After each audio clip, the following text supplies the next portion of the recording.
Middle East at the present time. Middle East. The Middle East. Middle East. I believe it comes from the Gulf. The Middle East. Saudi Arabia or Venezuela. Middle East.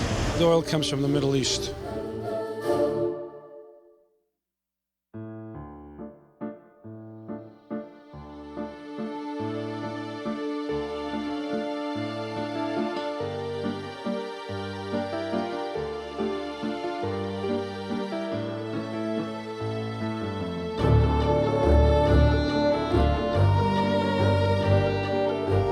America is addicted to oil, which is often imported from unstable parts of the world.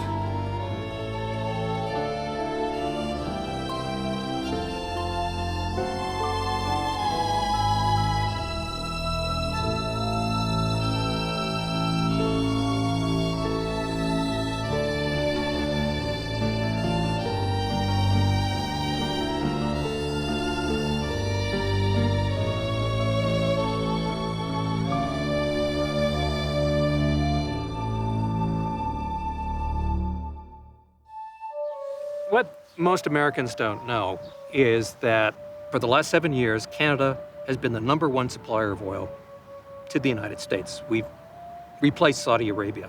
We are the new Saudi Arabia. They don't know that a forest the size of Florida will be industrialized by this operation. They have no idea that it will be coming from some of the world's largest open-pit mines. They have no idea that it's coming from operations that are creating 3 times more carbon emissions than conventional oil. And although a lot of Americans would find it comforting to know that they're no longer dependent on hostile suppliers of oil from the Middle East, they don't know really that a sacrifice zone the size of Florida has been created for the United States, so the United States will have some degree of oil security for the next 10 years.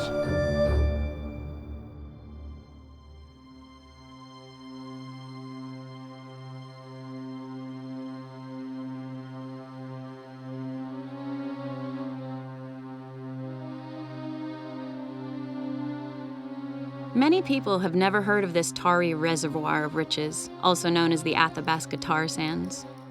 Canada transports over 1 million barrels of tar sands crude daily through pipelines down to Midwest refineries around the Great Lakes, where it is then refined into gasoline for the U.S. gas tanks.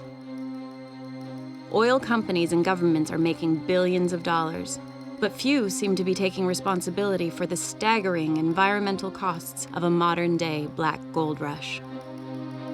Each and every year, we become more, not less, addicted to oil, a 19th century fossil fuel that is dirty, dwindling, and dangerously expensive. There is no such thing as dirty oil.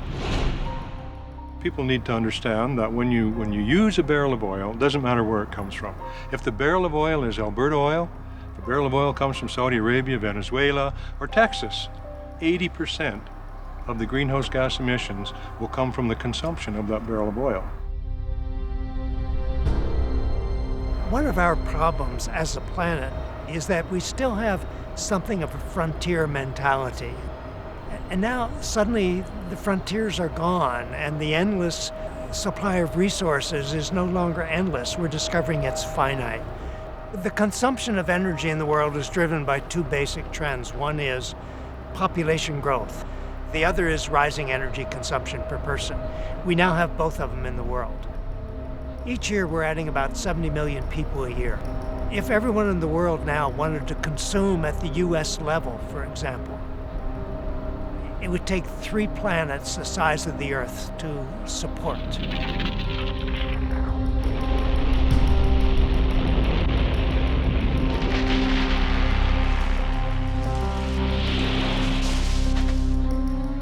Gasoline consumption in the United States exceeds that of the next 20 countries combined. We have 30% of the world's automobiles. We drive them on average much further than cars are driven in the rest of the world.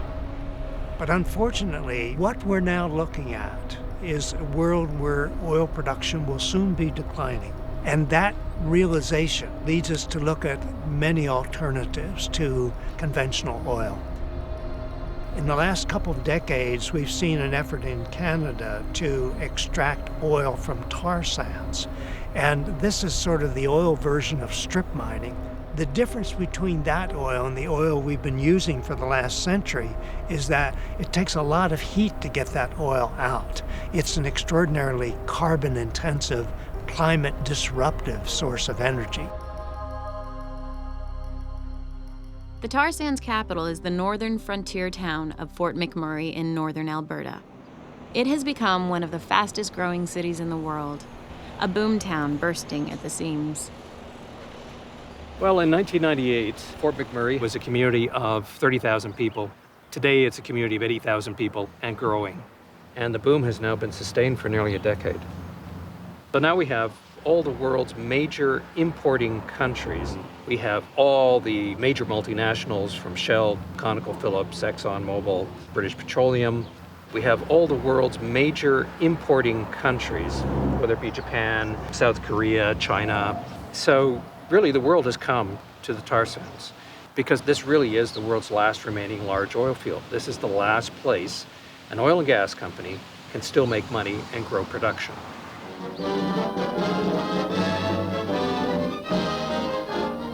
Geologists tapping the mineral-rich region of northeastern Alberta, Canada, develop a 10,000 square mile range of oil sands.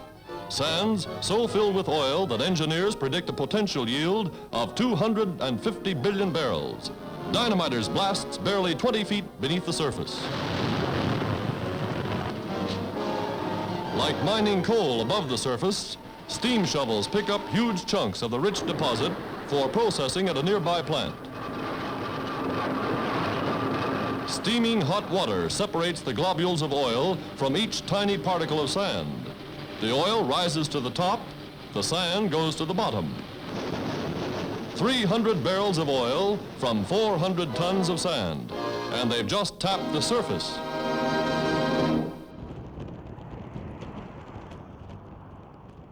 The oil sands became profitable probably in the mid-1990s, really profitable, when the companies changed some of the technologies they were using. And they switched to basically a truck and shovel operations from bucket wheel operations. And that brought the price of production down quite a bit. And the Alberta government really lowered royalties for the oil sands down to a generic regime of 1%. So in other words, companies only paid 1% until they had paid back all the costs of production. I think when you talk about some of the economic benefits of the tar sands and the amount of money that you can make here, it's quite substantial. You're talking about, somebody who even drops out of high school, can make in excess of $2,000 a week. So the amount of money that you can make here is overwhelming. In the mornings at Fort McMurray, you'll have literally hundreds of buses filling up with workers and then driving for an hour north of the city on probably the province's most congested highway to drop these workers off at 3 huge open pit mines, Suncor, Syncrude, and Shell. Locals call it the highway to hell or Hell's Highway, and just about every week somebody's killed on that highway. I come from the country to the town and I'll stay. Tried everything I can just to keep me away. Till my flesh grows weak and my hair turns to gray, I try to leave. I try to leave. The oil fields burning and I don't know where to turn. My heart is dying, but I guess I'll never learn. Back to the soil, my flesh does return. It does return. It does return.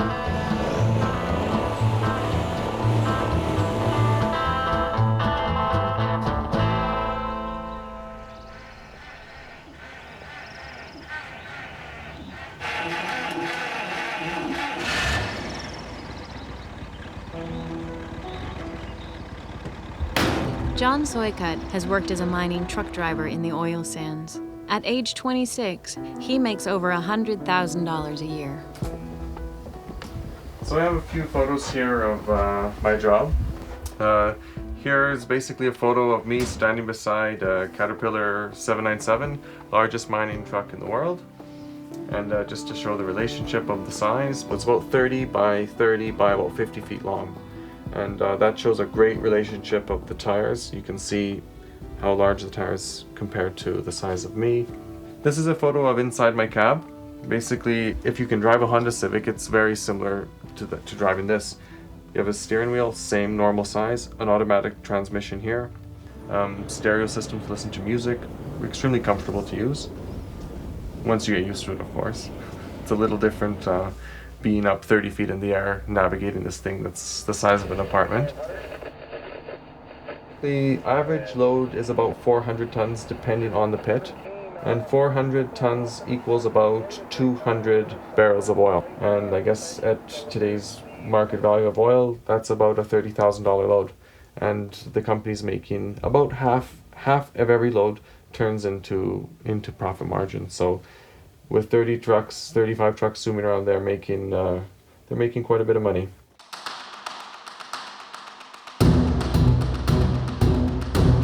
$120 billion has been invested in tar sands development over the last 12 years. The Canadian reserves hold up to 173 billion barrels of recoverable crude oil, second only to Saudi Arabia. Tar sands production uses enough natural gas to heat 3 million homes and spews out as much greenhouse gas in a day as 1.34 million cars.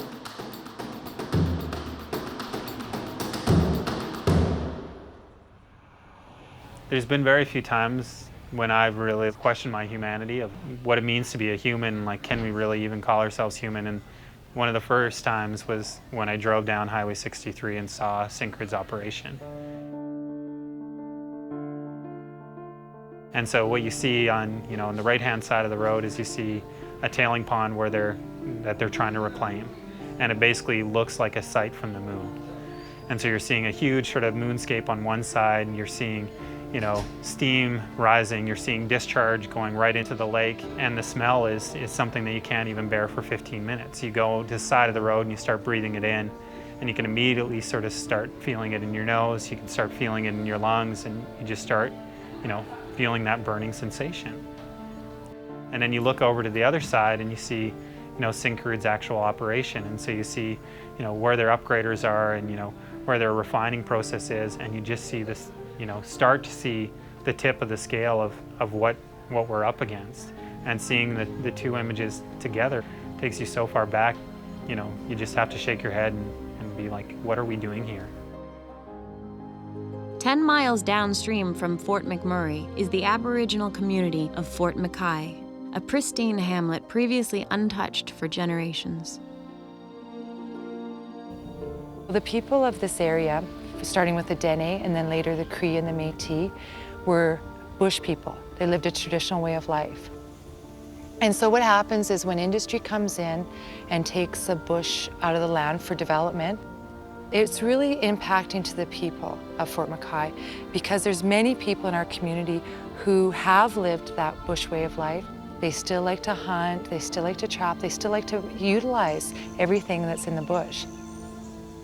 It's really hard for the elders to see such a big change in the land in the last 3 to 4 decades. A huge change. It's really hard on them. The oil companies are all around us. And any direction we go, there's a gate there that says no trespassing, no hunting. That's just about every 3-4 kilometers away from here. And then what do? We just got nowhere to go. We never lived like that before. We always lived quietly here. Now it's not the same. There's trucks coming in, there's vehicles coming in, there's equipment coming in. So now everything is coming in here. Drugs, alcohol, you name it, it's here. At my age, I'm 72-year-old, I didn't think I was ever going to buy water to drink because the creeks were good. We used muskeg water. That's all these things. But here I am now buying water to drink and whatnot, it's just, I just have to go along with it. You can't even open your window during the night because the smell like rotten egg or gas, whatever it is. It's terrible. A lot of people got asthma here now.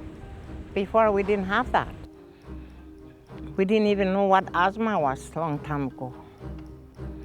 As Aboriginal people, we feel that everything is connected, everything's circular. So when you alter one thing, it's like having a flat tire. The piece of that circle is gone.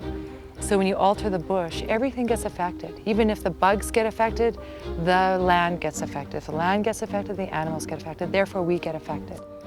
Any type of animals, like moose and bears and stuff like that, they got to find a better home. This is not a home for them. At 35 million acres, Canada's boreal forest is one of the largest remaining intact forest ecosystems on Earth. Larger than the Brazilian rainforest, the boreal is the nursery for countless migratory birds and endangered species. I think we have a lot of information about the health impacts on wildlife. Certainly we know there are major impacts on wildlife populations through loss of habitat. Woodland caribou herds in northeastern Alberta have declined by 50% over the past decade as a result of oil sands development. Likewise, seen declines in a whole number of boreal forest birds and other mammal species. So that's obviously a big concern to First Nations that are still practicing traditional lifestyles and hunting and fishing on these lands. Fort McKay native Mary Loudencourt and her family have owned a 20 square kilometer trapline for 3 generations.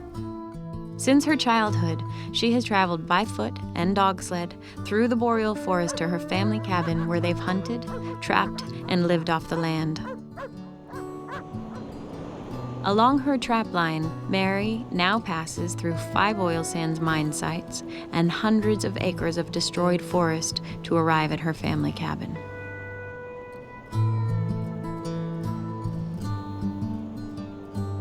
Mary's family cabin is now planned for demolition by Shell oil mining operations.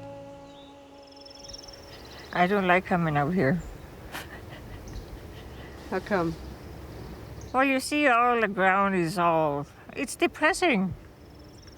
It never used to be like that before. It used to be just lots of trees, and now that you see that where we passed that jack pine mine there, I mean, it's not very easy when you've been trapping out here and you never see anything like that before. It's really depressing.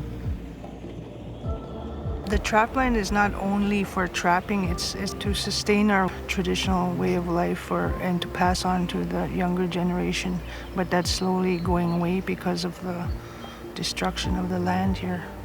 Right now, as it stands, our traditional area is all taken up by leases. If you look at a lease map, you can see all the leases that are within the boundary lines, and it goes right up to our reserve. And now they're talking about putting a road in to access those leases, and it's all pristine area. A trapline is a place where the people of Fort McKay like to go onto the land, where they can still live that traditional way of life. So now what happens is when a company comes in, if a trap line is on that property of where the company has leased for development, the trap line must go. So that traditional way of life for that specific family will be gone once the trap line is impacted by those companies. All we're going to be left here is with all the tailings ponds and a lot of compensation lakes that weren't around before, and it makes me feel disappointed, angry, all sorts of emotions because I grew up on the land, and to see this happen, it's disheartening. Our culture is slowly dying because of it. What's the biggest loss since you were young? What do you miss the most?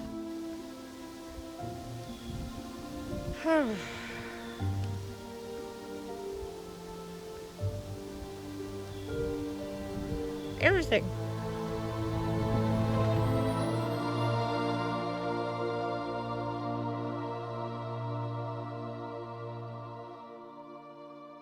We are a country very much geared to the exploitation of our natural resources. And we quite often get highly engaged in earth-destroying enterprises with inadequate environmental safeguards. And we've been doing that for years. And we have managed to hide what we do, and we have really been dishonest about what we do. But the fact is, the tar sands is an earth-destroying economy.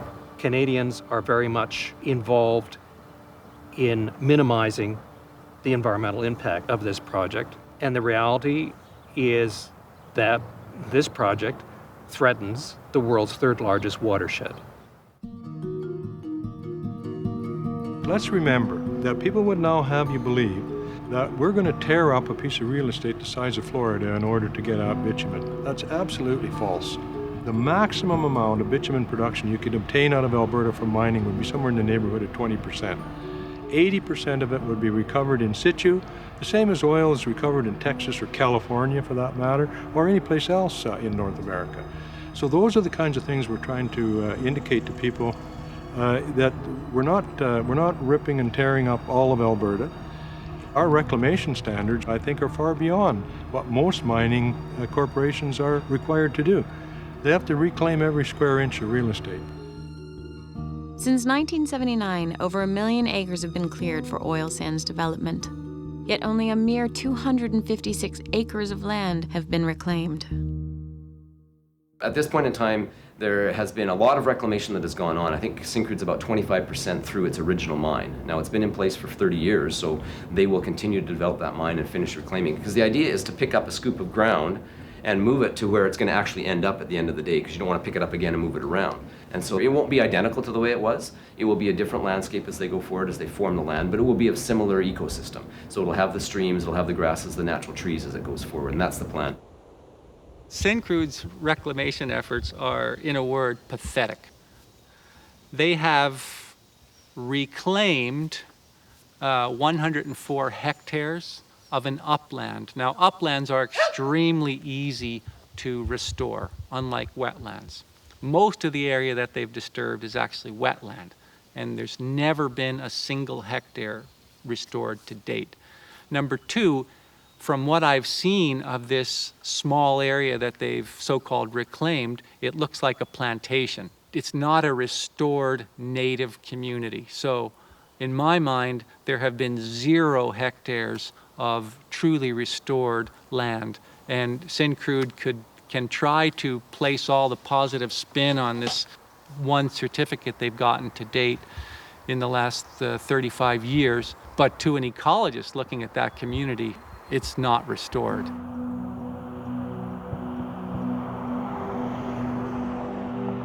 Syncrude has introduced a herd of buffalo that now graze on their reclaimed land adjacent to the oil sands. It's kind of there as a public relations screen. I would be very curious if I were a vet to go in there and do a health assessment of those animals, because the animals are certainly in a really polluted place. They're standing there in that particulate, stinking haze. Tar sands generate a number of toxic chemicals hazardous to life. More disturbing is that these pollution levels are rising. If you look at the data, for example, particulates production, over the period 1999 to 2006, the amount of particulate matter pumped into the air by the tar sands industry north of Fort McMurray increased 780%. Government data, Alberta government data. Yet their sensors showed a downward trend. Now you have to ask yourself, how can we have a downward trend in particulates if the industry has increased its production of particulates into the air by 780%? It doesn't make sense. So there's a problem with where those sensors are placed, and they're not picking up the true situation. Tar sands are the fastest growing source of greenhouse gas emissions in Canada, and global warming pollution is expected to quadruple by 2015.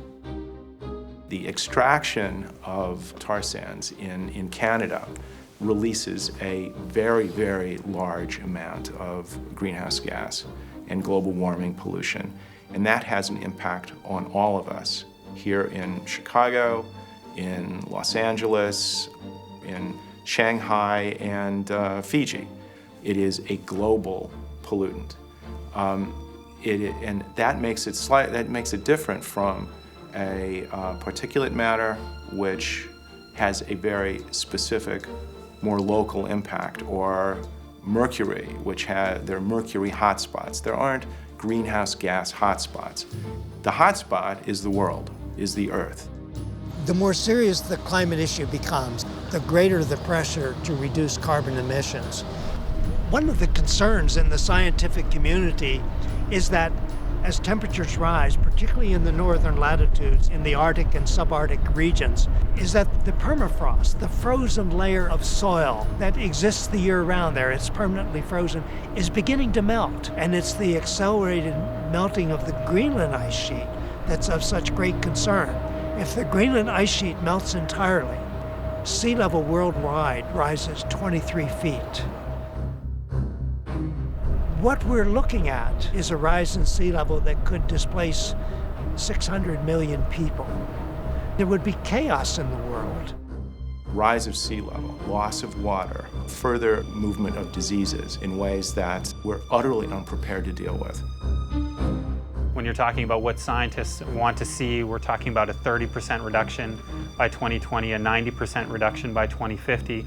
And the tar sands are driving us in exactly the opposite direction. We're increasing the amount of greenhouse gases that we're putting into the atmosphere.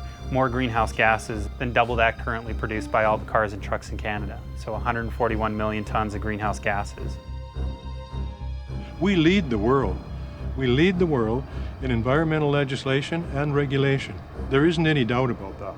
But we're having a very difficult time communicating that message to others. Why is that? Well, it's not flashy, it's not sexy. Welcome to Alberta, Canada's Rocky Mountain Playground. Experience an oil sands vacation in beautiful northern Alberta. In the oil sands, there's so much to see and do, so we start your day early with a propane cannon wake-up call. Beautiful black sand beaches stretch for miles. It's the perfect place for the kids to play, while Mom lets go of her everyday stress with a luxurious gritty oil treatment. While Mom relaxes, fly fishing practice ponds help Dad perfect his technique in a quiet environment. But if airtime is more your thing, try open pit paragliding and ride the unique coal bed methane and sour gas updrafts. Oil sands tourism. It's modernizing the way the world sees Alberta. One barrel at a time. We do have very good air quality here. We do have some of the world's most stringent water quality legislation and regulations, and currently working on a new land use framework to tie these things all together. So we'll have air, water, and land use all under world-class legislation and regulatory frameworks. World-class, well, world-class would connote that not only do we have good laws, but we actually enforce them. Our environmental rules, although they're very good, are rarely enforced. The government gives water away to companies without charging a fee. There are very, very few violations or prosecutions on environmental issues, whether it has to do with air pollution or water pollution. We rely on the governments to be able to try and sort out what is going on. We do all this testing upstream and downstream, and it has shown no substantial difference at all in what the quality of the water or the air has been. You hear a lot of stories about pollution in the Athabasca River. And again, I think we need to be fair about this and take a look at the Athabasca River, how it developed, and the fact that when you go back, look at oil sands historically and bitumen, you can see bitumen running out of the banks of the Athabasca River on a hot summer day and running into the river. It's been going on for millennia, but let's be fair, it's not as if we're dumping oil in the river and no one else is doing anything. Mother Nature has done that for decades and eons. Industry and government like to say everything in the river is natural. The real answer on the contribution of mining is probably somewhere in between. It's all natural and it's all from mining. There's been monitoring via the Regional Aquatic Monitoring Program, or RAMP, for several years. The government has devolved its responsibilities towards monitoring what's happening there to a privately controlled consortium. It's controlled by industry, having private data that I can't get if I want to analyze it, telling the government what is happening there. It's completely out of control. In other words, this program gives people like Mel Knight and Premier Ed Stelmach a report to quote so that they can say that the idea that the tar sands has an environmental footprint is a myth. Given the scale of what's going on there, I think it's almost a given that there is a considerable amount of material getting into the Athabasca River from the mining. The real question is how much, and how much does it contribute to the pollution load at the bottom. The contents of those tar sands tailings ponds are extremely toxic. What's dumped into the tailings pond is primarily what's called processed water. So it's water, it's clay, it's silt, and about 5% of bitumen, which contains the complex hydrocarbon mix, and then naphthenic acids, and a witch's brew of all sorts of very nasty things that we do not want in our world. You're seeing a string of waterfowl and other birds dying on these tailings ponds all the time. Fish and Wildlife have reported that animals as big as moose drink from these tailings ponds, so you're definitely not keeping the wildlife in those surrounding areas safe. In April 2008, 500 migrating ducks landed on a Syncrude tailings pond, mistaking a toxic lake for a freshwater stopover. It was eventually reported that over 1,600 ducks actually perished in the tragedy. The incident sparked outrage by environmentalists around the world, turning it into a public relations nightmare for the Alberta government as the truth was revealed. It wasn't initially reported by Syncrude, but instead was called in by a tipster. And so the fact that it wasn't reported initially by the company, but was called in by a tipster, I think really shows a lot of the holes in how the government is managing this entire operation. Everything is being left up to industry to set the regulations and to do all the reporting, and that's simply not a way that you can do business when so much is on the line. What we are doing is probably the greatest form of moral carelessness you can find on the planet at the moment.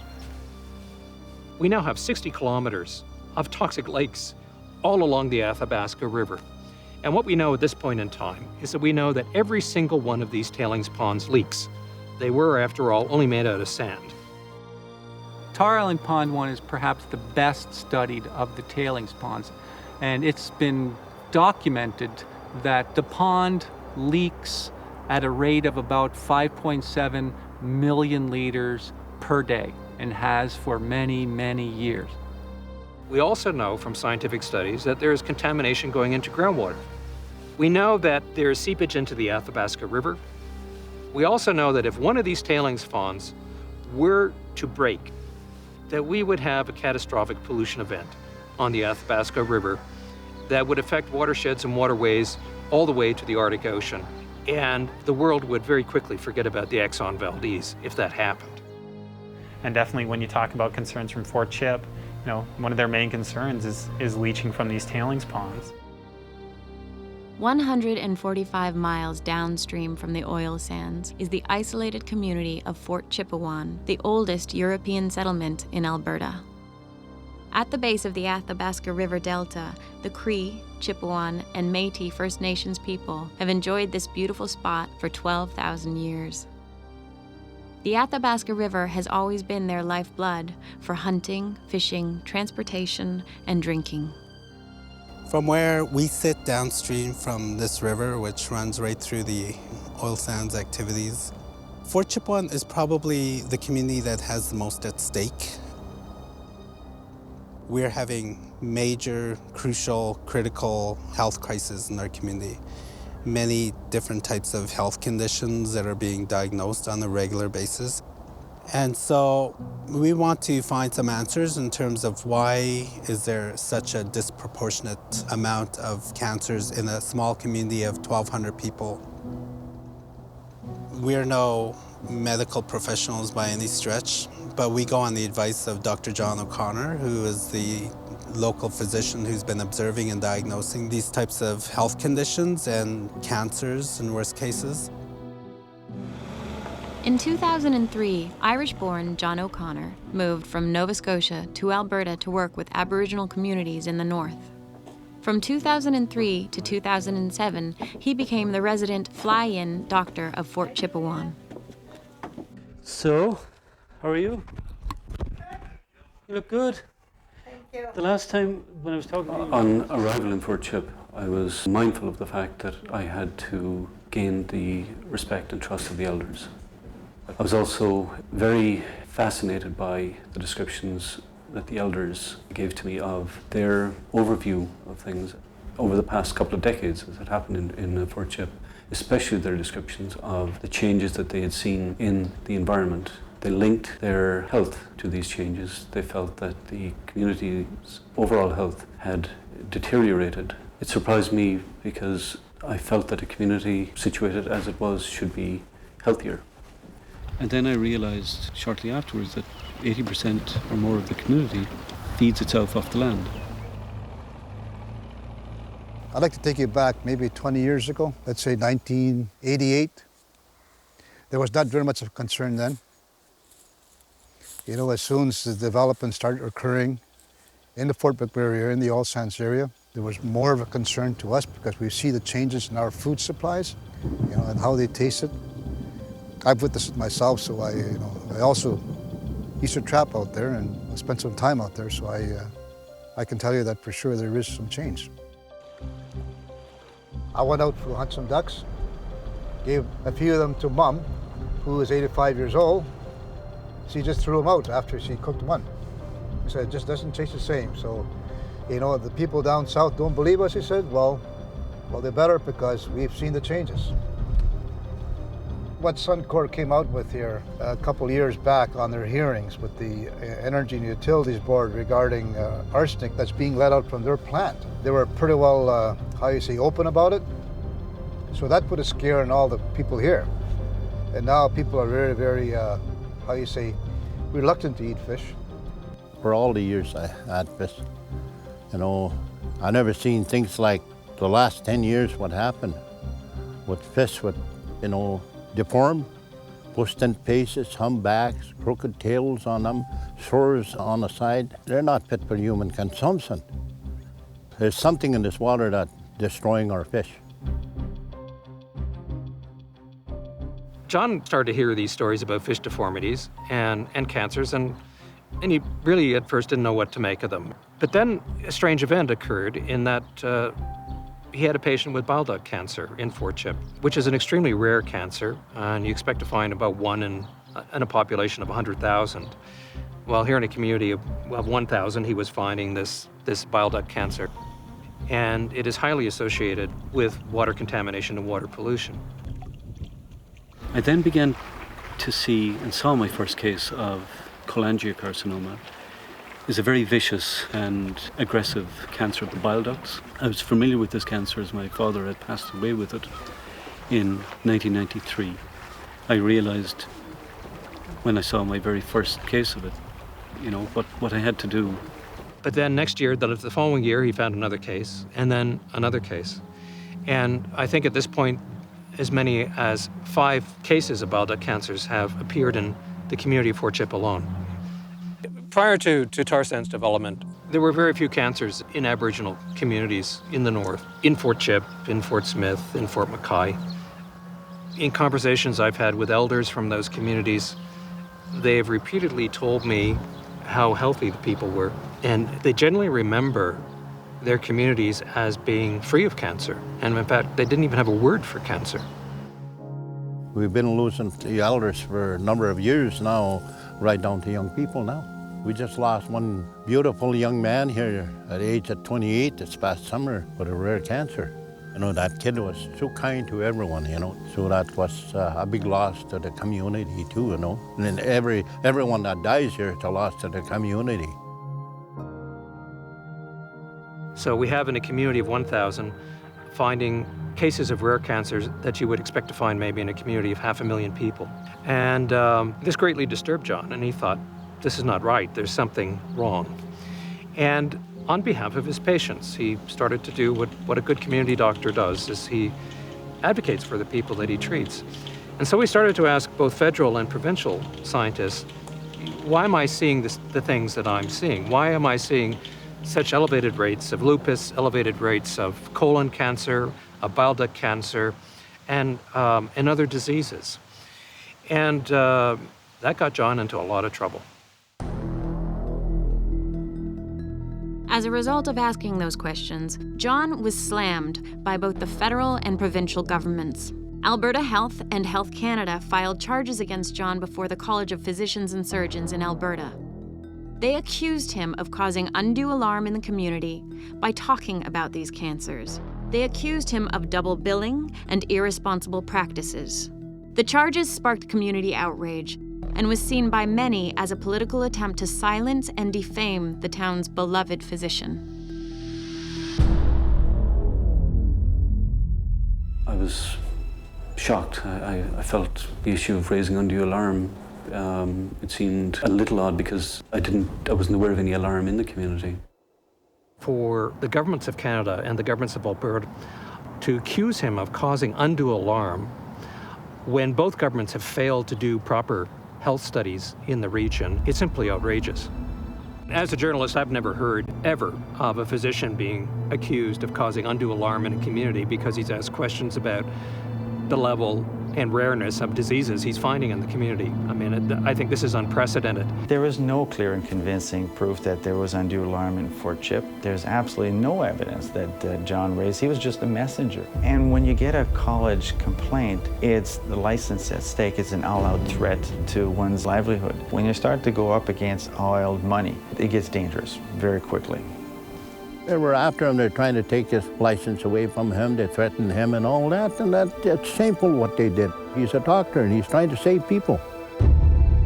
He has not said that I believe its industry is causing these things. He's saying we need to examine this issue in some detail to get to the bottom of it. And so these allegations and these charges brought before the College of Physicians and Surgeons essentially shut John up for a year. And people in positions of authority decided that's enough. We don't want any more of these questions being asked.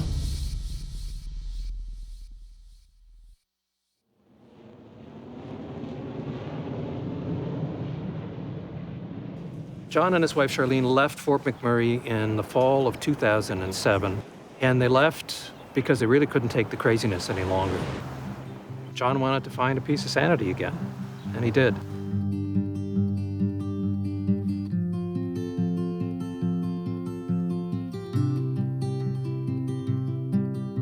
The very last day in Fort Chip, I was told on the morning that the community wanted to have a sort of going away community meal at the community hall. And so at lunchtime, I walked out into the waiting room and it was full, as many as could fit into the waiting room of the nursing station. And I was presented with several things and then this. And I was like a blubbering fool.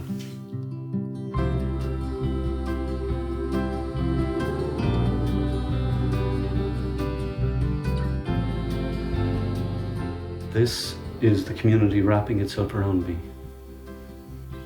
This is exactly what it is. Each individual that I look at and remember, you know, was that little experience, was that moment or that encounter, and this is everything stitched together.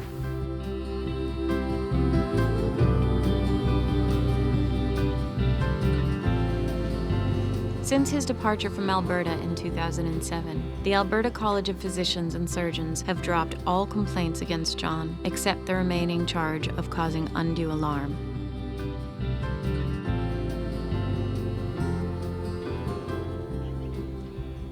And been advised by medical practitioners that given the global circumstance around the community, that would not be that much different than you would find in other similar communities around the world. So First Nations communities in other parts of the world that live in very similar circumstances may experience similar results. They're saying there's nothing wrong. I mean, just last week, the health minister for Alberta in the legislature admitted that he's not prepared to suggest that there's a health crisis in Fort Chipewyan. They're nowhere on the radar screen as far as coming to our community to offer to conduct a baseline health study, something that the community has been requesting for years now. A baseline study essentially looks at what's originally there. A baseline study tells you how much groundwater you have and what quality it is.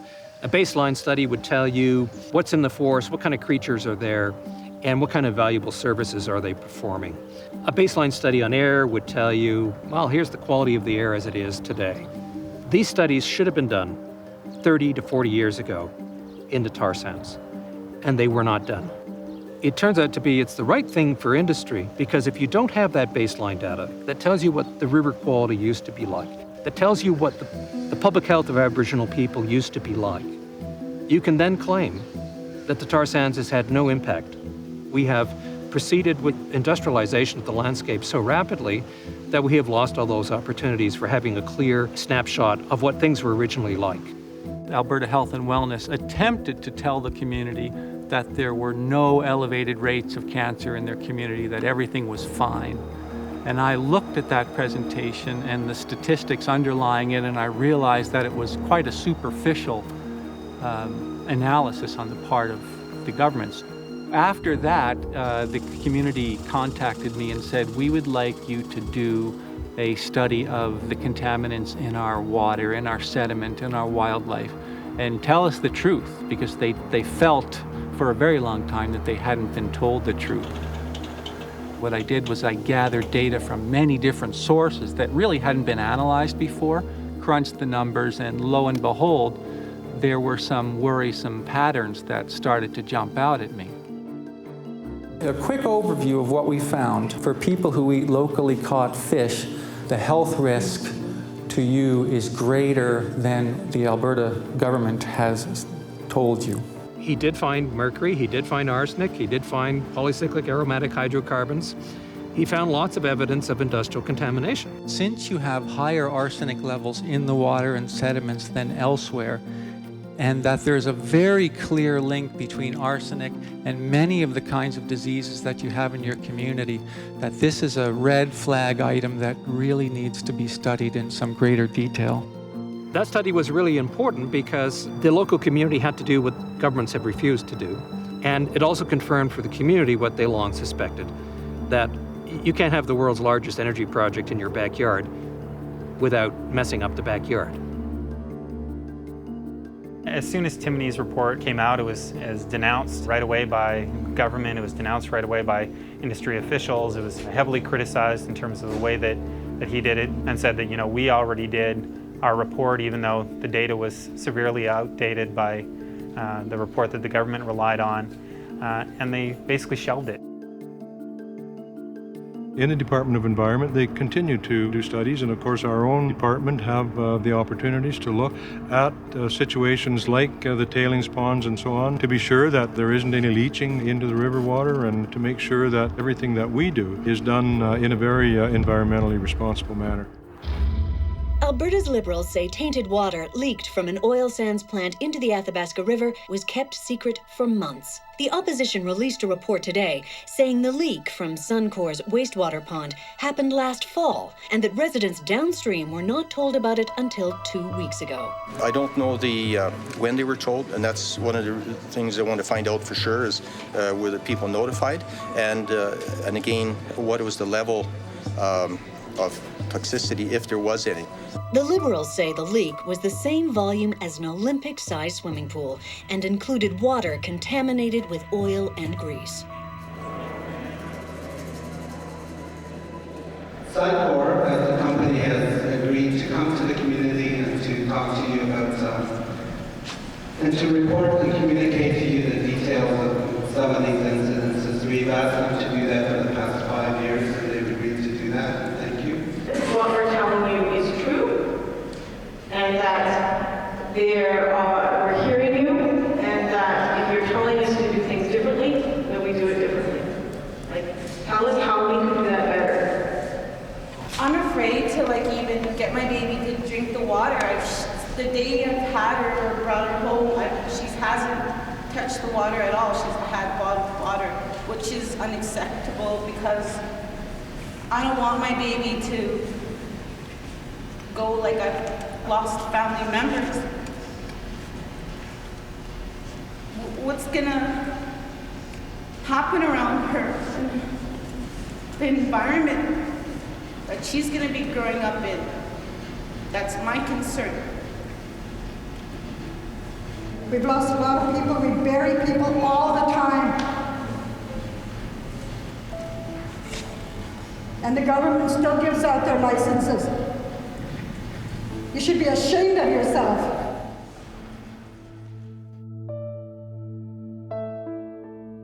We're a small little community, you know, we're the Davids.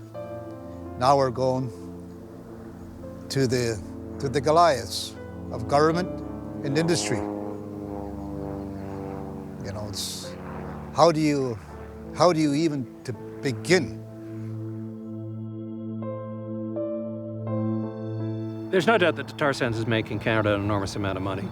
I mean, the big winner in all this is the federal government. The federal government stands to make more than $70 billion from oil sands taxes by 2020. In contrast, the Alberta government will be pulling in something like $40 billion. So Alberta is essentially a petrostate. It behaves like a petrostate. It operates like a petrostate in the sense that it's all about oil and gas production. And just about any other values are being sacrificed for that production. Today, the oil sands are topping up the U.S. gas tanks to the tune of 1 million barrels a day, primarily in the Midwest states such as Illinois, Ohio, Wisconsin, North Dakota, and Oklahoma. That number is expected to increase to 3 million barrels by 2020. Illinois is home to the highest number of tar sands refineries in the country. Illinois now has 5 refineries that operate in the state of Illinois. Almost all of them use Canadian feedstock, and the BP Whiting plant is not technically in Illinois, but we consider it to be an Illinois facility because it is so closely related to the Chicago metropolitan area and is the major source for jet fuel for O'Hare International Airport, which of course is the gateway to the world. Whiting, BP Whiting, and other refineries here in the Midwest, they've been refining some degree of Canadian crude for some time now. And the idea was, when oil prices started going up, that it was, much more cost-effective for these oil companies to draw their oil from Canada instead of the Gulf of Mexico or from some overseas source. The nice thing about Canada is that it is a direct pipeline to the U.S. It's reliable fuel. It's from a stable source, and it's not going to be affected by weather issues like hurricanes. So it's a significant factor, and I expect one that will continue to grow in the future.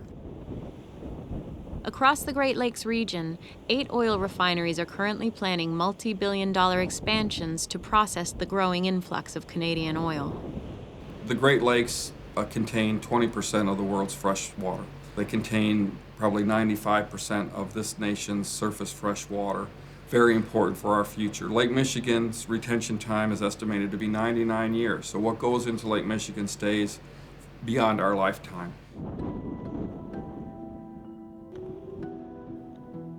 In 2007, BP Whiting applied for a multi-billion-dollar expansion permit. It is the largest refiner of tar sands oil in the United States. It's July of 2007. A reader had emailed me with concerns about something going on at BP's Whiting refinery. It was along the lines of wanting to put more pollution into Lake Michigan. This is an oil company that has long promoted itself as being an environmentally conscious oil company. Their advertising for the last decade has been focused on "we're different," BP, beyond petroleum. And so it seemed odd to me that this company was somehow being allowed to increase the amount of pollution it was dumping into the lake. Because of refining the Canadian extra heavy crude, there was a proposal to increase the discharge of ammonia by over 1,500 pounds a day and total suspended solids by over 2,000 pounds, over a ton increase of suspended solids into Lake Michigan every day. What the state of Indiana said was this was allowed. They granted several loopholes in Indiana law to allow this water permit to take effect. And the main reason was that this project was going to create 80 more jobs at the refinery. And as a result, all of the environmental protections that should be in place could be waived because of these 80 new jobs. Whiting, Indiana has one of the nation's highest unemployment rates, with many people relying on the surrounding oil industry for survival. So you think the expansion here at BP will bring a lot more people into the area? Sure will. a lot more jobs, a lot more people.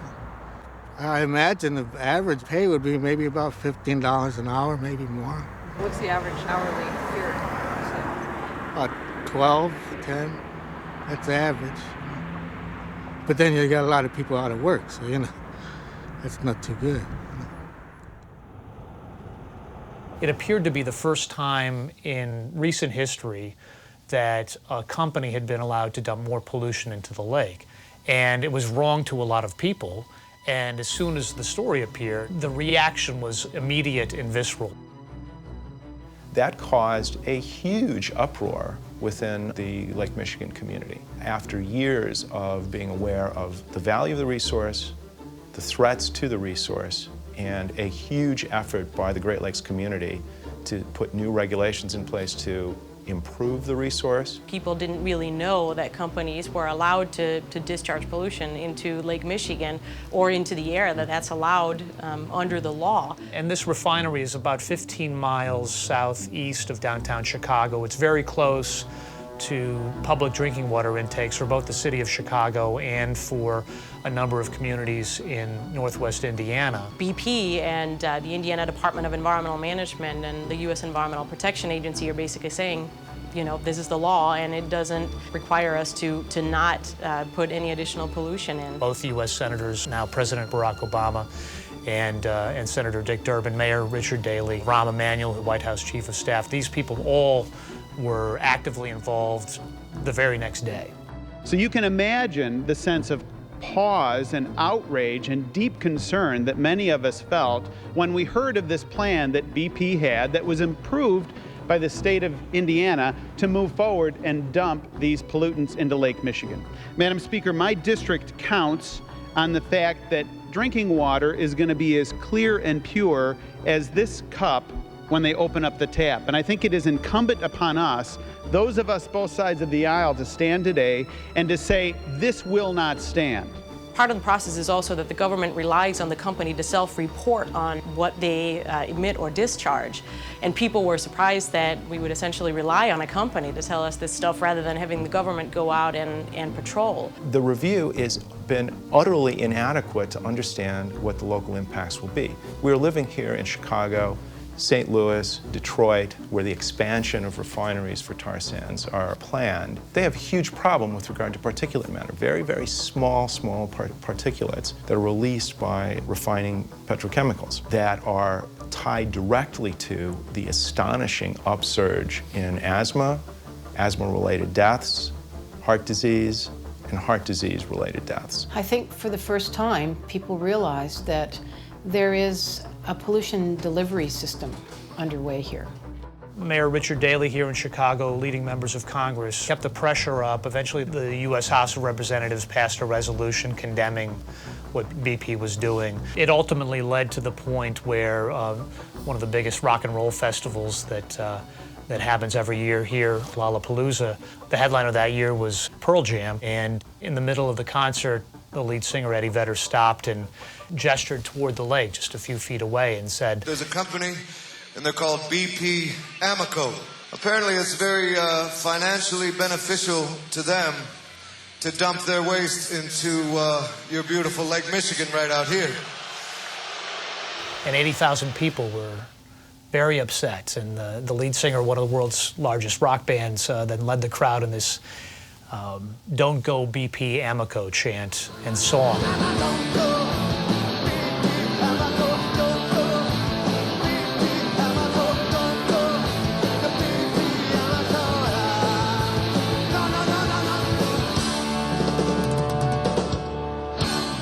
And a few months later, when the CEO came to town, he made it very clear that they got that message loud and clear.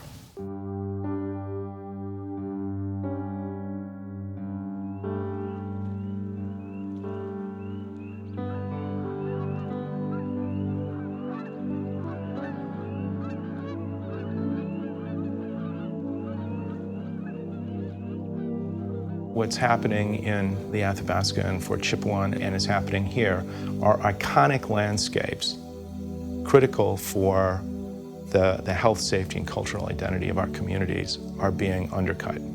We have a shared global, but also very important series of local impacts. A lot of the dirty energy economy is not just subsidized by hidden tax benefits, by access to public lands for free.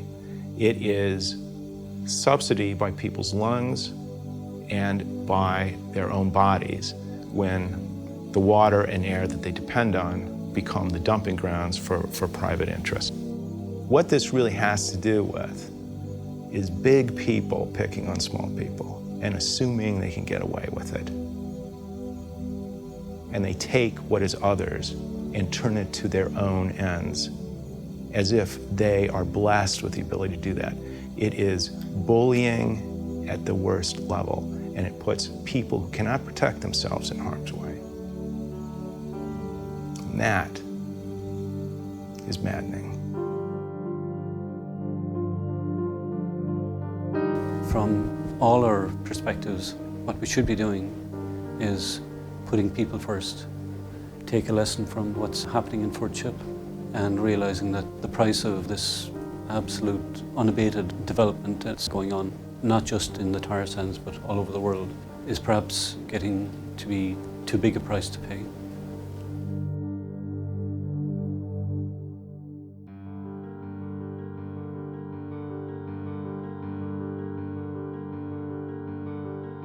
As a resident of Alberta, I'm also personally responsible for some of this destruction.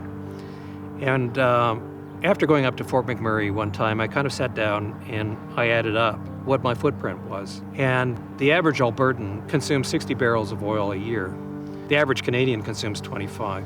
So at 60 barrels a year, I'm personally responsible for consuming 180 barrels of fresh water from the Athabasca River.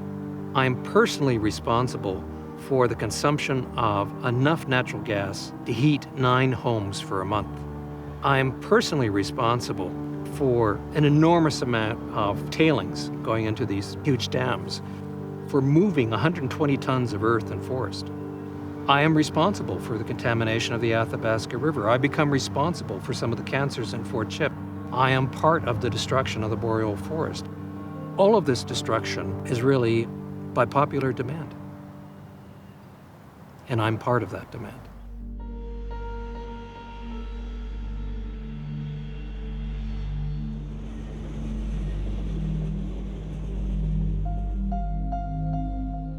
We're at a real crossroads within the United States and within the world on getting the energy economy right. Decisions are being made today that will make that happen or commit us to perpetual decline and more filth, more and more disease, and less choice. We don't think that there's a way that you can do the tar sands sustainably, and so we'd like to see the Alberta government put in place a safe, clean, renewable energy infrastructure in Alberta. And we have the resources to do it, we have the financial capital to do it, we just have the lack of political will. You have, 1,000 mayors in the United States beginning to ask the question, do we really want our citizens running on this kind of dirty oil? We have the governor of California asking the question, should we really be switching and becoming dependent on this dirty oil? But the Americans, by asking this really important question, well, do we really want to run on dirty oil? And how long do we want to run on dirty oil for? Might actually force us to clean up things.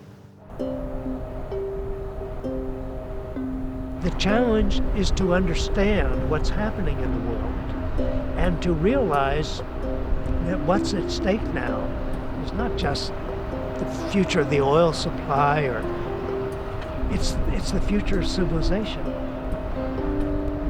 No civilization can survive the destruction of its natural support systems.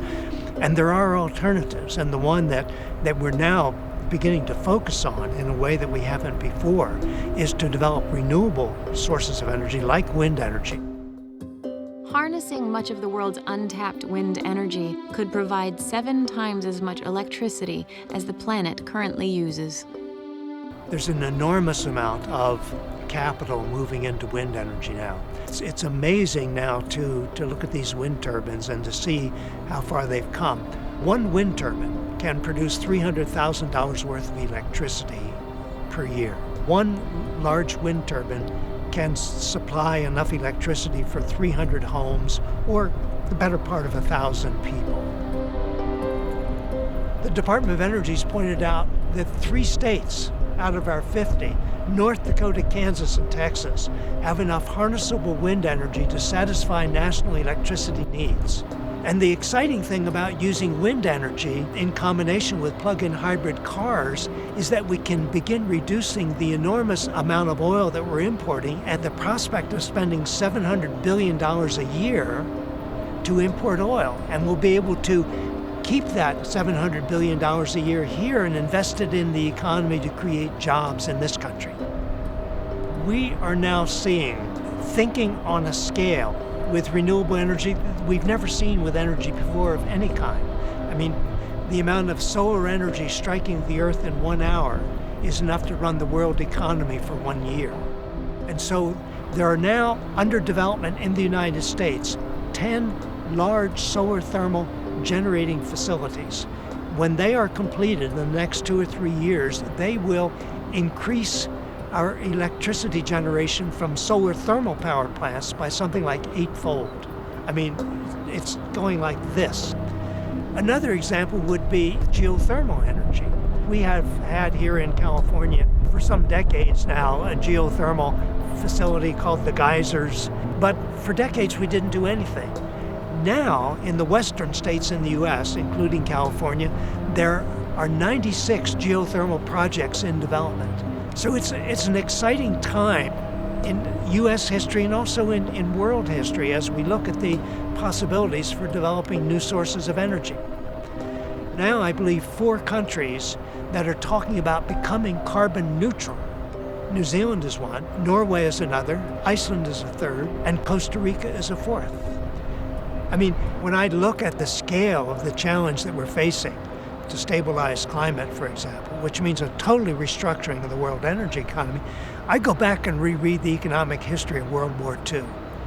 Japanese attack on Pearl Harbor, December 7th, 1941. And then a month later, January 6, 1942, President Roosevelt announced the arms production goals for the United States.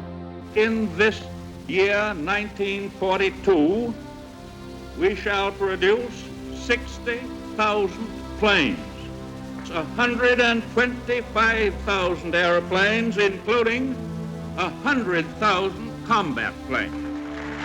The public was very skeptical about these goals because we were still a Depression-era economy at the time. But what Roosevelt and his colleagues realized was that at that time, the largest concentration of industrial power in the world was in the U.S. automobile economy. So after he laid out these arms production goals, he called in the leaders of the automobile industry.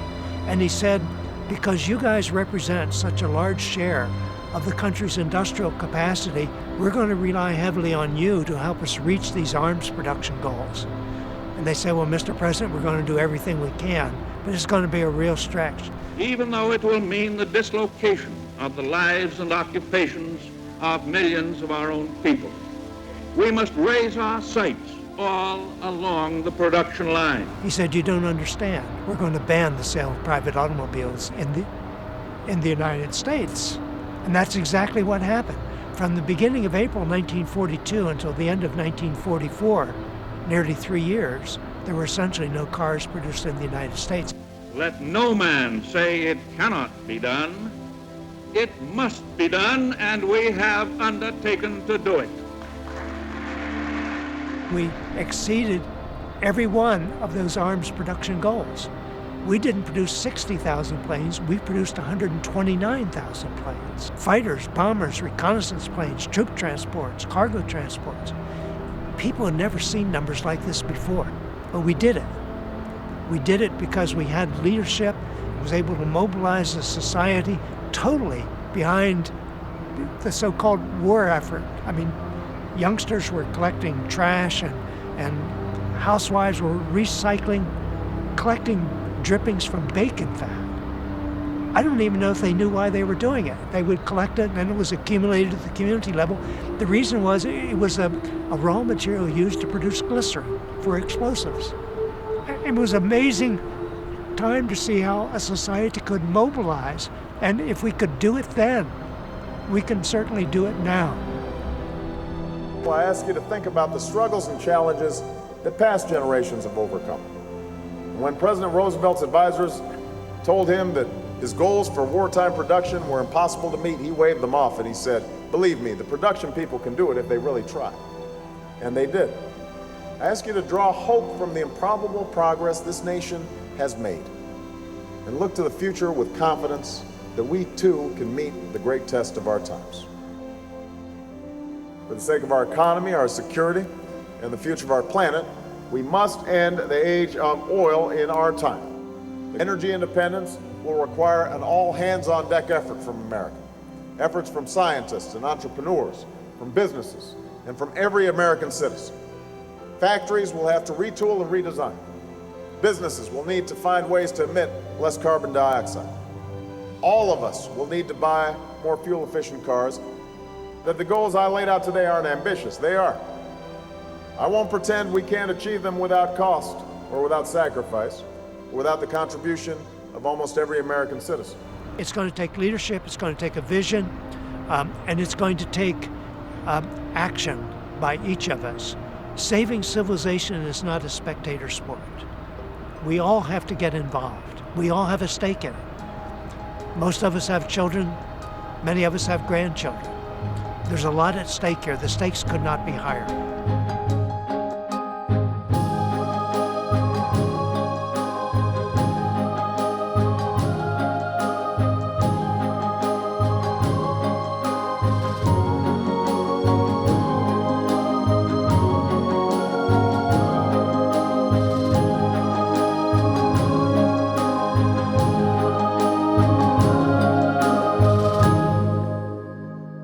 What's your carbon footprint?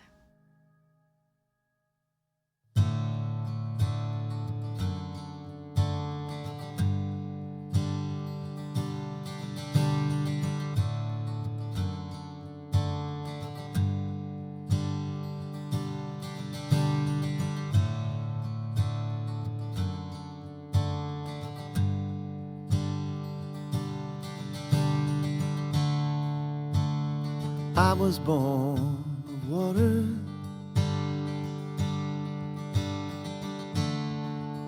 seen the always passing new.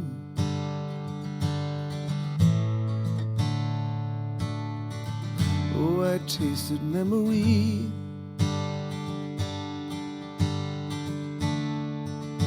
was blinded by the new. All these fleeting glimpses somewhere downstream.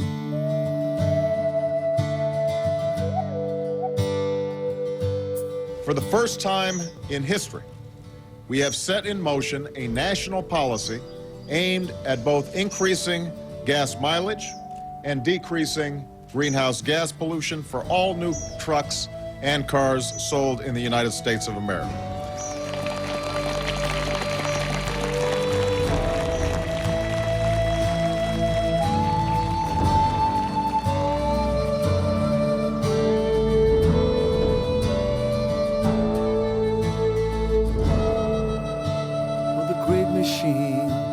Took our best and promised us new life.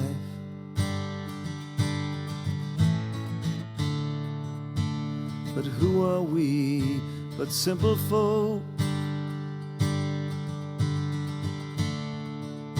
We struggle and we strive. Who wants to live in the land they give, just to keep ourselves alive? 'Cause I remember when the sky turned fiery red and the old ways still survive.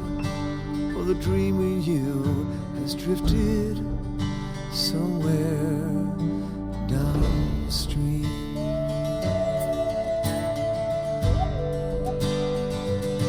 so